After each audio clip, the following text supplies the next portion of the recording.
I'm back. So thank you everyone for coming to this ACAN Australia event, the story of architects in a changing climate with Liz Brogden. My name is Dr. Peter Raisbeck. I'm the Honorary Principal Fellow at Melbourne School of Design. And we also have Hannah Holman from ACAN who will be helping to post links into the chat.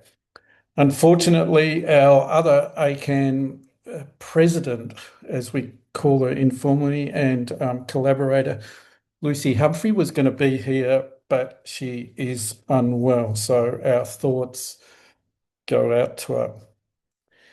We acknowledge the Jagera people and the Turrbal people as the traditional custodians of Meanjin, Brisbane, which is where Liz is, and where I am. We acknowledge the traditional owners, the custodians of Naarm, of the unceded land on which they work and I work, learn and live, the Wurundjeri, Wurrung and Bunurong peoples of the Kulin Nation. And I'm sure there are other people from other First Nations countries here, wherever you might be.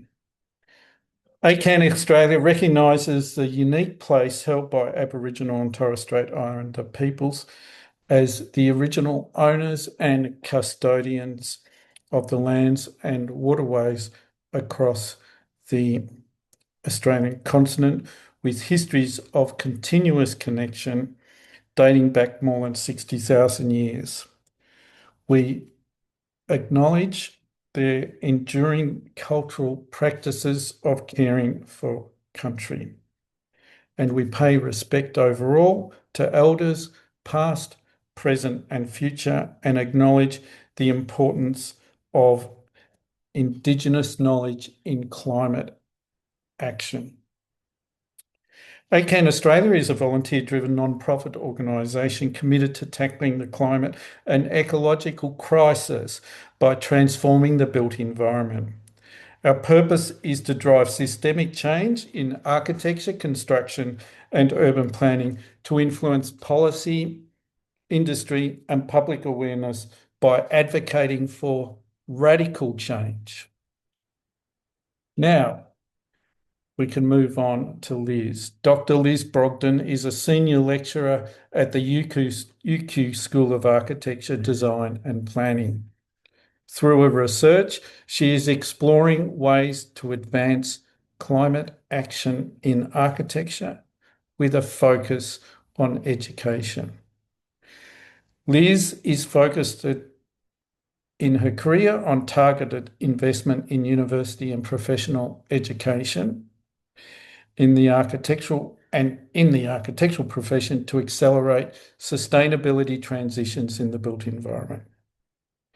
This talk today, the first of two, the story of architects in a changing climate, is a two-talk series, as I just said, about how climate activism is reshaping how architects are educated, how the profession is responding, and what architecture can contribute in a changing climate. Having completed a Churchill Fellowship in late 2023, Liz spent 6 weeks in Europe interviewing the people in architecture, and I welcome those of you who are here today from Europe and England, interviewing the people in architecture leading climate action across universities, practice, industry bodies and government. In this first talk, Liz will provide a narrative account of the rise of the climate action movement in architecture from 2019 and how collective action has and is reshaping the profession. Welcome, Liz, and I'll hand it over to you now. Thank you, Peter. Bear with me just while I share my slide.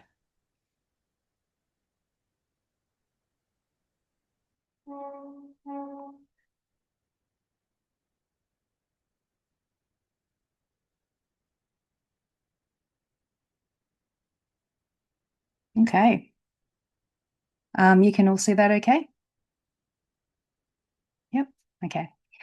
Thanks very much, everybody. It's an absolute pleasure to be here tonight. This talk is long overdue. Please note that the event states that the event will finish at 8 p.m. I won't take that much of your time. This talk will finish within the hour approximately. So you can get back to your families and your dinner or your breakfast if you're in the UK.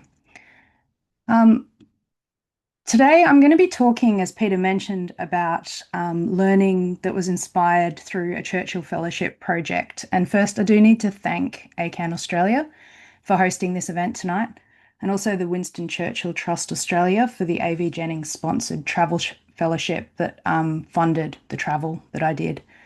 I'd like to pass a special thank you to the 36 people I spoke to and generously gave their time to me during my travels.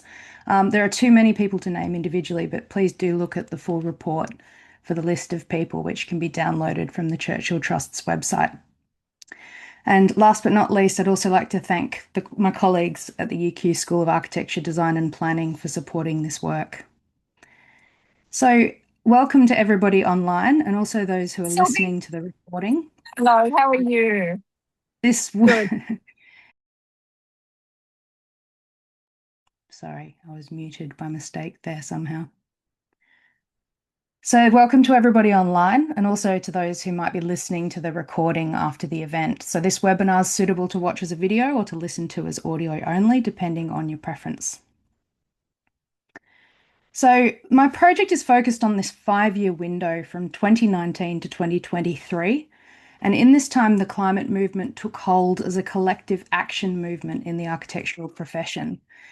It was especially in the UK, and it resulted in reforms to education and training, which are fundamentally reshaping the profession.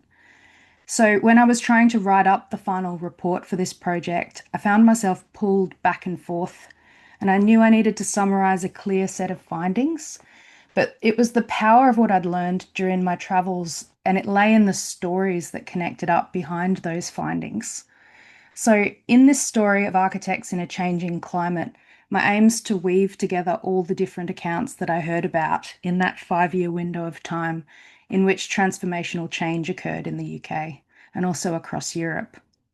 So, in chapter 1, I plan to carefully disentangle those narrative threads that flew out from the spinning wheel of global climate strikes in 2019 and entered mainstream architectural conversations. It's been 5 years now since COVID pushed so many of our interactions online, and we've experienced more than our fair share of online PowerPoint presentations. So, having invited you all to listen to me speak, I wanted to honour your time by carefully investing my own. Arguably, this project has taken too long and I've overinvested, but I see this as a form of resistance, a slow and steady, very polite act of civil disobedience to have taken this time that I needed. During periods of turbulence, people struggle to form coherent narratives. Even low levels of stress can inhibit our ability to absorb information and process ideas. And a crisis event like COVID creates the effect of compressed time, which prevents us from making sense of the world around us because it's constantly changing. A constant stream of change without periods of reflection can distort time and cause events to blur into one another. To the people I spoke with, it felt like everything was happening all at once. And my hope is that by telling the story of architects in a changing climate, I can help to organise this complexity into something that can be understood, shared, and perhaps acted upon, and also to celebrate some of the incredible achievements of the people who I met with. During my interviews, I saw clearly that in times of change, lessons are not only lost, they're often never found. And the people I spoke to were pressing on to make progress, and our conversations overlapped and intertwined, and the narrative thread was the same, but very few people seemed to be able to clearly reflect on what had been achieved. I did not set out to discover a story. I left Brisbane with a list of people to speak with, key organisations, and a handful of climate action initiatives. And what I returned with was a networked map of people and the beginning of a timeline of events that would take 2 years and multiple follow-up conversations to decipher. And this is where a 5-page timeline with live links in the report can be found. I made this because I needed to make sense of it all for myself. I was most interested in the UK because in 2019, this was the epicenter of the climate protest movement in architecture. Here, climate action had not just taken off, it had taken hold through sustained collective action. The need for education reform to build climate literacy became a main concern in schools and practices in this time. But when I completed my trip in 2023, and to be honest, even still now, the momentum around these issues here in Australia seems muted. There are people doing great things, but the energy seems fragmented and it lacks the broad consensus and collective drive that I saw on my travels. I was most interested in as architects declare and architecture education declared, and everyone declared in 2019, members of the Association of Architecture Schools of Australia, the AASA, Australasia, including Chris Knapp, Naomi Stead, Philip Oldfield, and Dagmar Raunhart, formed a climate literacy working group. I was really fortunate as a newly graduated PhD student to join that group and run 2 national surveys in Australia and New Zealand on climate literacy and action across architecture schools in 2021, and then a larger survey of industry in 2022. Across over 1,000 responses to the 2 surveys, we found that Australian and New Zealand architects, students, and staff, 95% stated that they were concerned or very concerned about climate change. The profession seemed motivated to act. They wanted to see more action in practice, more teaching on sustainability embedded in their education and training. Yet that demand sat along frustration. There was a strong responsibility coupled with barriers to action.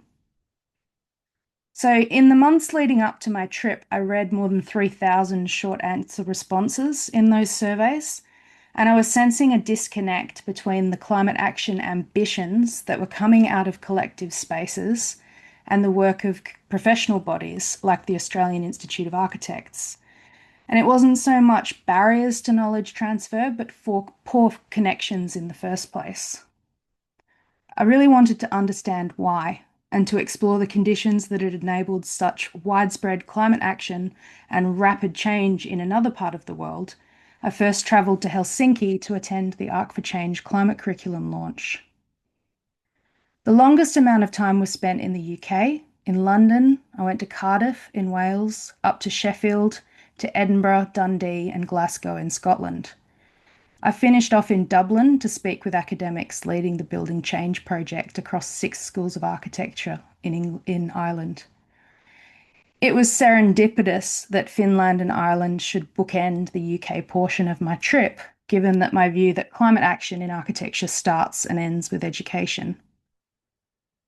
In this time, I spoke with 36 students, graduate workers, registered architects, and representatives from climate action groups, as well as industry and government bodies. But to tell the story of UK architects in a changing climate to an Australian audience, our positionality as a British colony should be acknowledged. The climate movement took hold in architecture out of London climate protests, and this is also the origin of the governance structures that define the Australian architectural profession. We have a variation of the UK Westminster government system, as well as our Royal Australian Institute of Architects and architects' registration boards in each of our states and territories. These imprints matter because they provide the shapes and profiles of the governance structures out of which policy, legislation, and planning frameworks emerge.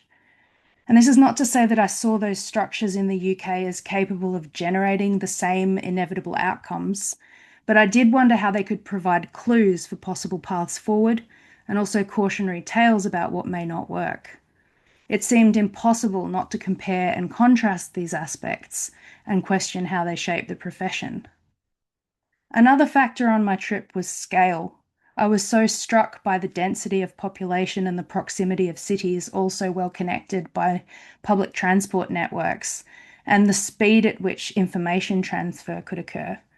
So if you think about all of our architects' registration boards, it fits across all of Europe. So now to the story. I'm going to start with a prelude starting in 2018. So in 2018 and early in 2019, media attention had grown around Greta Thunberg's school strikes for climate. A 15-year-old schoolgirl in Sweden had developed a self-described obsessive concern about climate change, which had pushed her into a helpless period of depression. To regain a sense of purpose, she started Fridays for Future, her school strikes in August 2018. A lone schoolgirl outside Parliament House in Stockholm began to attract media attention, prompting others to join her each week. As media interest in Greta's Friday school strikes grew, the Intergovernmental Panel on Climate Change released its 2019 special report on global warming of 1.5 degrees. This was a consensus report co-authored by 91 climate scientists from 40 countries. And compared to previous IPCC reports, this one was different. It was structured so that people could easily compare the impact of two climate change scenarios. This scenario was then compared with a 1.5 degree with a 2 degree rise of global warming, showing that even half a degree matters. The first scenario described the impacts of a global temperature rise of 1.5, and that would require rapid, far-reaching and unprecedented changes across all sectors. Unfortunately, we've already reached 1.5 degrees of global warming well before the report predicted. Media coverage on this report sent shockwaves around the world, which carried forward that attention on Greta Thunberg. By March 2019, the first coordinated global school strike was held, with a reported 1.5 million people across 125 countries gathering at 2,000 events worldwide. These strikes had an enormous impact, especially on school-aged children and university students at the time. They symbolised collective agency and reflected widespread hope that positive change was possible and that even children could make that happen. And 7 years later, many of those children are now in our universities and workplaces. So now to the story about architects. And all good stories have a catalyst. This first talk is about how youth-led activism and education reform led to real change in the architecture profession, through a climate movement that was catalysed in London, England, and has since spread worldwide. I see these Waterloo Bridge protests as the catalyst event that triggered change and set the narrative in motion. It disrupted an existing state, and it created the conditions for the events that unfolded since. For architects, the Waterloo Bridge protests in April 2019 was the catalyst for climate action. Over a week, the Extinction Rebellion staged a series of coordinated protests across London as part of what they called the April Rebellion. It was occupied continuously for that period, and over 1,000 people were arrested. It was at these sit-down protests that the Architects Climate Action Network was formed, at first as a WhatsApp group. And also at the protest was Scott Macaulay, who was in the process of founding the Anthropocene Architecture School. Within a month, 17 Sterling Prize winners signed an open letter that would become the Architects Declare movement. The open letter stated that the climate and biodiversity emergency was real, it was accelerating, and that the built environment was a major contributor. The call to action was based on architects' direct responsibility for this. And what this did was to legitimise climate action. These high-profile architects signed off on a movement at the same time as youth-led energy and ACAN was building. And within weeks, hundreds of practices had signed, and in months, over 1,000 UK practices had joined. By June, the Royal Institute of British Architects, the RIBA, declared a climate emergency. And at the same time, an open letter for curriculum change was issued by students from 5 London architecture schools. The letter became a second website declaration site, Architecture Education Declares, which attracted over 2,500 signatures. Climate action groups began to form in universities, most often with students, but also with academics. Students have a lot more power than they often realise. When they make demands, schools have to listen, which meant that widespread reviews of curricula in response to climate change quickly became a mainstream priority in architecture schools across the region. As ACAN and Architects Declare became established, they evolved in a way that was complementary and not in competition with each other. As a synergetic pincer movement in which Architects Declare was a practice-focused coalition of businesses and practices, where ACAN formed as a collective of individuals.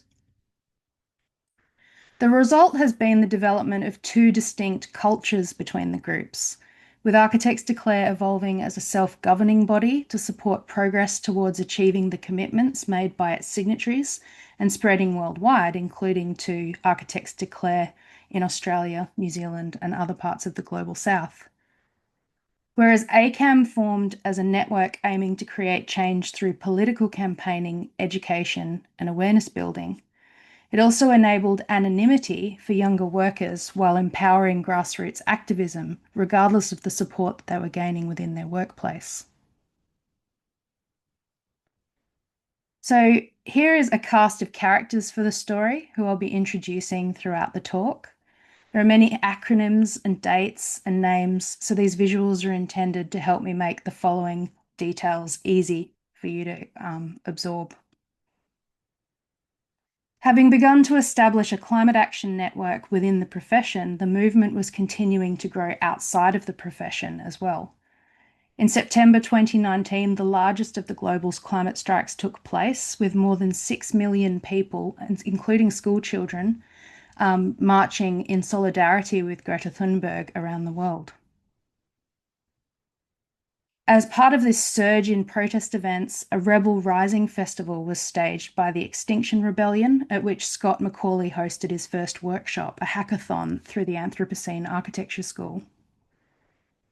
Having already established itself through WhatsApp and pub gatherings, ACAN held its first public meeting that month, as well as the first in-person Architects Declare gathering at the Barbican in London.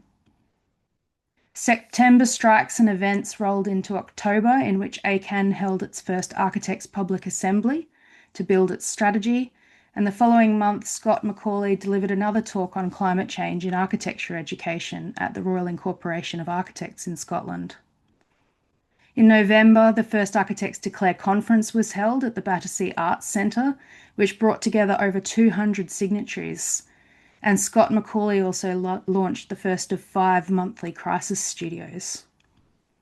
As all this collective action was occurring, members and staff in the Royal Institute of British Architects had been developing a 2030 climate challenge for practitioners and a sustainable outcomes guide to support people to engage in the challenge. And both were released in October and November. So if you're finding this hard to follow, that's because all of this occurred in a 3-month period. And as one of the interviewees that I spoke to said, it felt like everything was happening all at once. As the year came to a close in November, it was the trial of Tom Bennett that solidified these networks most powerfully. A 35-year-old architect who was one of more than 1,000 people who were arrested in the Waterloo Bridge protests earlier that year. He was found guilty under the Public Order Act, requiring that he report a criminal conviction to the Architects Registration Board, according to the Architects Act. Where a conviction is relevant to an architect's fitness to practice, the Architects Registration Board can revoke someone's registration.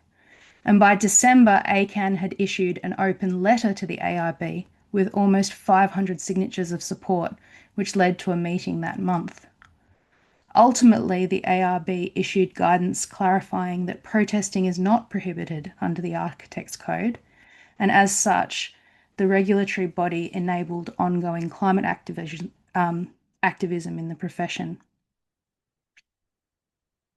In early 2020, despite the intensity of all the reporting and response to the COVID-19 outbreak, climate action in this part of the world did not slow down.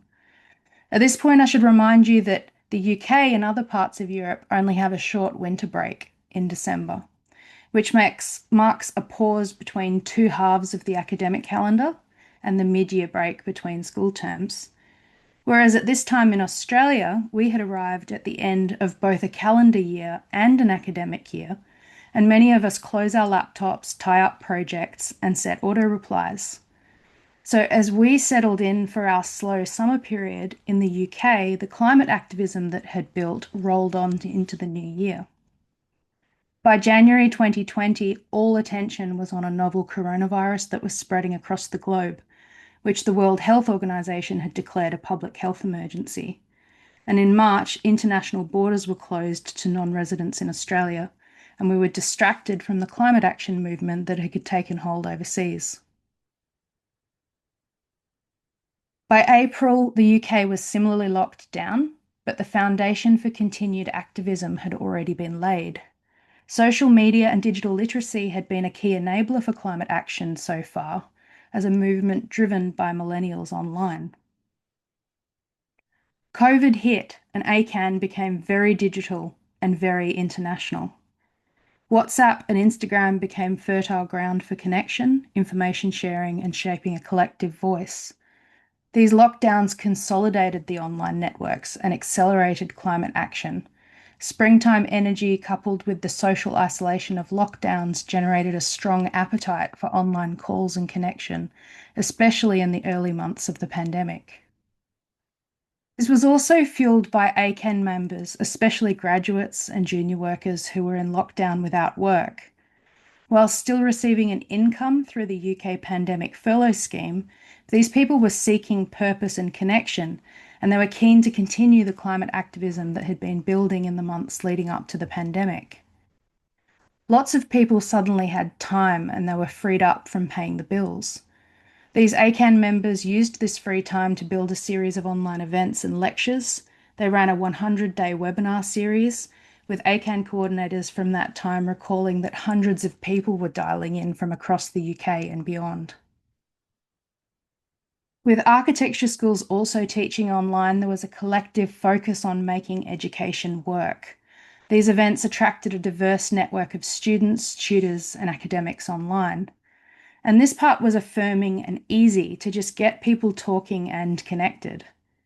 Then, in July and August, ACAN held 2 educators' workshops, from which material was collated to build a climate education climate curriculum campaign. Connection over a common goal to build climate literacy was relatively easy, but working out how to go about that was a bigger challenge. So many of the educators who were looking to build climate literacy into their subjects were drawing upon open access resources like the Climate Education Toolkit developed by ACAN, and also a resource library for the Anthropocene Architecture School. As ACAN launched its climate curriculum campaign in September, at the same time the Arc for Change curriculum project was launched. And this was led by Professor Sophie Pelsmakers in collaboration with academics across 5 European countries. Arc for Change aimed to address the skills and competency gap between the knowledge of students and educators and what is required in practice to meet climate goals. Its goal was to develop an open source digital climate curriculum as a flexible framework for use in architecture education.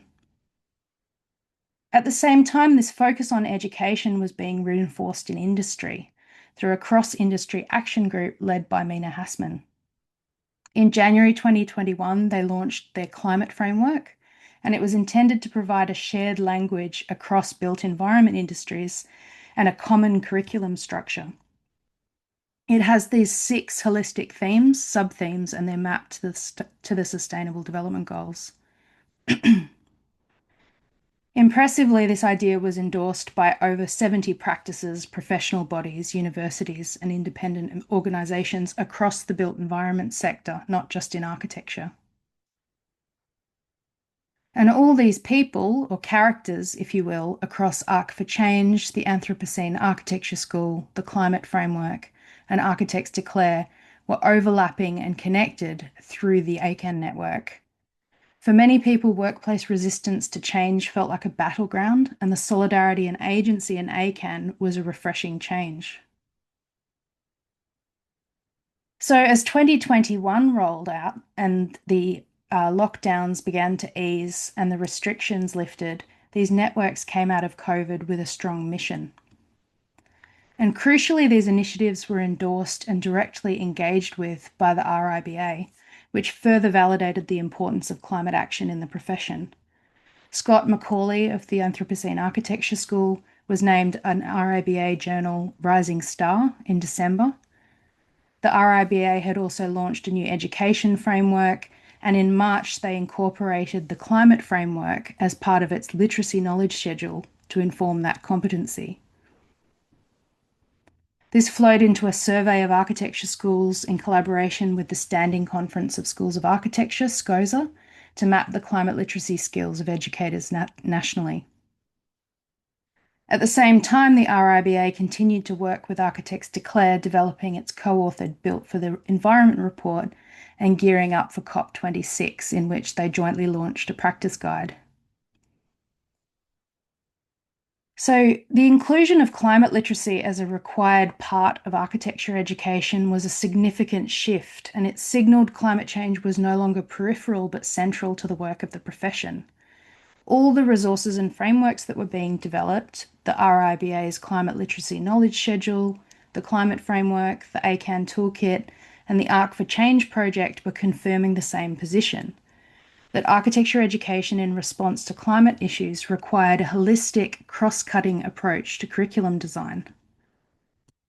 An understanding of climate change education was also maturing and evolving into a lens through which all aspects of architecture could potentially be viewed. Rather than a standalone subject or a technology add-on, climate change connects across design, theory, practice, materiality, and building performance. The need for adaptive reuse and retrofit ties into history and heritage, and sustainability is at the core of ethics in professional practice. A paradigm shift was taking place in which academics and practitioners were realizing that climate change did not mean adding more to the curriculum and training, but rather connecting and amplifying what was already there. And to get there, research funding has been key. The Arc for Change project received co-funding of €300,000 through the EU's Erasmus Plus initiative. And the project also included a teacher training toolkit, which was led by academics out of TU Dublin in Ireland. These academics went on to develop the Building Change initiative, in which the Irish government gave €3.8 million from the government to enable a human capital initiative. So through this, all 6 schools of architecture have undertaken a co-review of their programs in line with new competencies for climate and sustainability.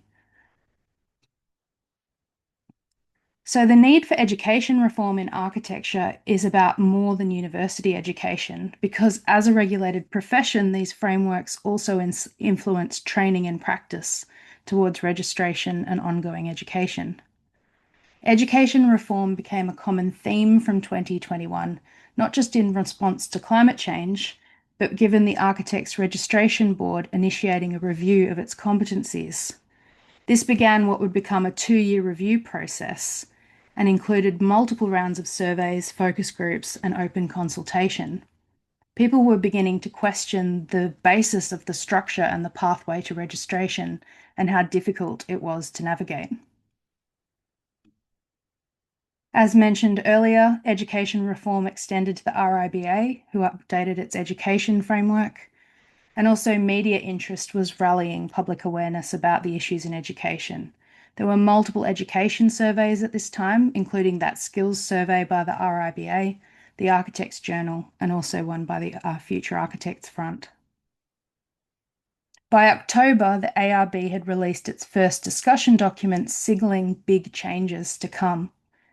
They were talking about findings from their surveys with demand to move from qualification-based assessment to remove the Bachelor Part 1 requirement for registration and to open up new paths. They were also questioning the cost of studying, not only financially, but the cost on student well-being. Accessibility to the profession was impacting diversity, and there were questions about the quality of work placements. Amidst the focus of education in 2021, a second wave of youth-led activism was growing. As the climate action movement was taking off, many students and graduate workers felt left behind. At the same time, there were immense pressures on the profession. This is when Brexit was enacted and there was a brain drain and a big exodus of professionals who left the UK. There was an economic recession following COVID and a cost of living crisis that were stalling projects and increasing construction costs. The Building Safety Act was enacted, threatening viability of live projects, and developers were holding off on DAs due to the Retrofit First movement and successful lobbying about the demolition of projects like Marks and Spencer's. And all this was resulting in layoffs. So while students and graduates were demanding education reform, not just in university settings, but extending into practice and training towards registration, a pressure cooker scenario was building. Back in January, Charlie Edmonds and Prithi Mohandas had launched Future Architects Front via an open letter to the RIBA. In it, architectural workers outlined concerns about the culture of exploitation in the profession and the unpaid labour that was often required to complete logbook hours for registration. The Future Architects Front was launched and lived via Charlie Edmonds' personal Instagram account, which became a kind of container for a youth movement which quickly snowballed. The letter was signed by over 1,800 signatures in less than 4 weeks, and it included an appendix with 100 quotes of personal accounts of worker exploitation in architectural practice. But where the RIBA had readily endorsed and supported climate action initiatives, the FAF was left frustrated by their response to workers' rights. By now, conversations about climate action had evolved to include ideas of social justice, climate justice, and also the just transitions movement. So it was a natural leap for the collective to connect workers' rights and barriers to access in the profession to a broader need for change. By 2022, there was what I heard described as a state of violent agreement across the profession. Everybody seemed to agree that change was needed, but how to go about it was causing heated debate. There had been multiple waves of change already in only 3 years. The 2019 climate strikes had led to the first wave of climate action in 2019 and forged those climate networks. The 2020 COVID lockdowns had fueled an education focus through online learning, and then in 2021, as everyone came out of lockdown, education reform and the review of frameworks had begun. This was highlighting problems in practice with training and access to registration pathways, and by 2022, collective action was now forming around 2 connected issues. First, climate action in education and practice, and second, workers' rights and access to the profession. And it was in this context that the Future Architecture Front, dissatisfied with the response to their open letter, staged a youth takeover of the RIBA. A collection of young organising groups came together to attempt to swing the next RIBA election, putting a worker at the helm. They were determined to bring about change, and they mobilised with SAW, the trade union, ACAN, Failed Architecture, the Architecture Lobby, and Architectural Workers Unite. They studied up and learned the RIBA's presidential election process and initiated a call to action for nominees and took it to a vote. In May 2022, the groups chose to run with a 31-year-old Muyiwa Oki, and at this point kicked off a campaign for the youngest, first Black, first worker president in the RIBA's history. And that ends the first chapter of a story about how youth-led activism and education reform has led to real change in the architecture profession. Please join me in 2 weeks on May 7th for the final chapter, and in that second talk, I'll talk about a growing generational and ethical divide in the profession, and I'll also talk about lessons learned and how to connect up climate action initiatives here in Australia. I want to speculate on what this means for the future of the profession, and in the meantime, please consider questions for the Q&A in that second session. Thank you. Thank you so much, Liz. If you could, there we go. So as Liz suggests, what we'd like you to do now is have a big think about what has been said, and we'll have a sort of hopefully vigorous Q&A session in the next talk in 2 weeks on 6 p.m. Thursday, 7th of May. The links are all in Eventbrite. And for those of you who have registered through Eventbrite for this one, we'll be sending you out the link for the CPD questions shortly, which I think might also be in the chat, so you can get your CPD certificates, all important. So that was fantastic. We'll wrap it up there, and we look forward to you mulling over what Liz has said, and I think have a look at the report, and that'll help you to prepare for our Q&A session in 2 weeks. So thank you everyone for coming. Thank you, Liz. Thank you, Hannah. And also a shout out to Lucy Humphrey, who unfortunately cannot be here. So see you in 2 weeks. Ciao.